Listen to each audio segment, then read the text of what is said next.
तो सर, जिस तरीके से बात हो रही है चुनावी बॉन्ड को लेकर, लगातार सुप्रीम कोर्ट जो है वह एसबीआई की नकेल कस रहा है और साथ ही साथ देखा जाए जो राजनीतिक दल हैं उनकी भी नकेल कस रहा है कि जिसने जिसने भी आपको बॉन्ड भेजे उनके नाम सामने लाया जाए। लेकिन जिस तरीके से जेडीयू, टीएमसी और सपा लगातार ये कह रही है कि हमें नाम ही नहीं पता, हमें असमंजस की स्थिति है क्योंकि किसी ने हमें भेजे पोस्ट के जरिए, किसी ने चुनावी बॉन्ड जो है ऑफिस में आके ही छोड़ के चला गया, इस पर आप क्या कहेंगे? सुप्रीम कोर्ट की मंशा ये है कि जो ये चुनावी बॉन्ड है इनका एक एक तथ्य जनता के सामने आना चाहिए जी।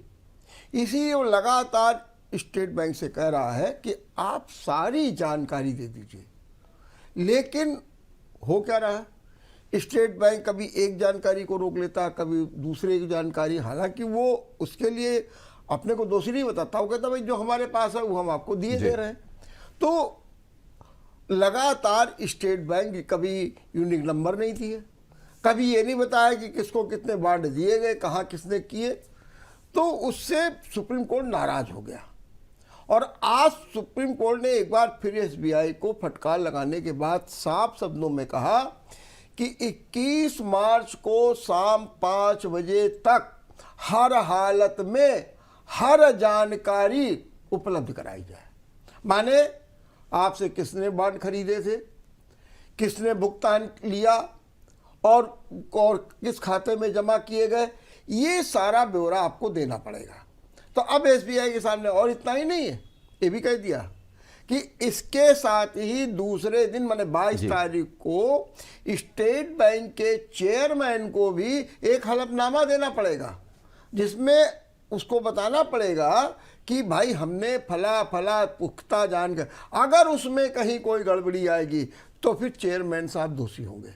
मैंने एक तरीके से पूरी तरह कस लिया। अब क्या हो रहा है कि राजनीतिक दलों में घबराहट सी आ गई है। अब वो कह रहे क्या करें, तो सब कह रहे आए तो थे बॉन्ड मेरे पास, लेकिन अब जैसे जेडीयू ने कहा ये कौन मेरे यहाँ डिब्बे में डाल गया, कौन लिफाफे में डाल गया, 10 करोड़ का पता नहीं चल पा रहा।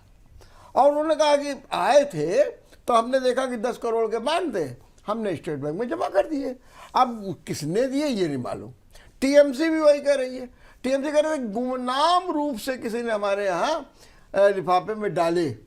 लेकिन इसके पीछे इन लोगों की मंशा क्या है कि जनता के बीच खुलासा भी ना हो और ये भी कर सकें कि भाई ये जानबूझ करके हमको बदनाम करने के लिए ऐसा किया गया। क्योंकि जब कंपनी का नाम आएगा, अभी दिक्कत क्या आ रही है कि किस कंपनी ने किसको कितने पैसे दिए हैं, किसने क्या किया। जैसे एक लॉटरी किंग है जो सबसे बड़ा है, वो पैसा दे रहा है, तो वो क्यों दे रहा है। और दूसरी चीज आप देखिए, पैसा सबको दिया, खाली 2 लोगों को पैसा नहीं मिला, एक सीपीएम को नहीं मिला और एक बीएसपी को नहीं मिला, बाकी सबको पैसे मिले। तो सब जो कंपनियां भी दे रही पैसा, वो भविष्य को देखते हुए दे रही। हालांकि कांग्रेस भी अभी इस बारे में उतना प्रहार नहीं कर पा रही है कि करे, क्योंकि उसके सामने भी है, क्योंकि तीसरे नंबर पर उसको चंदा मिला।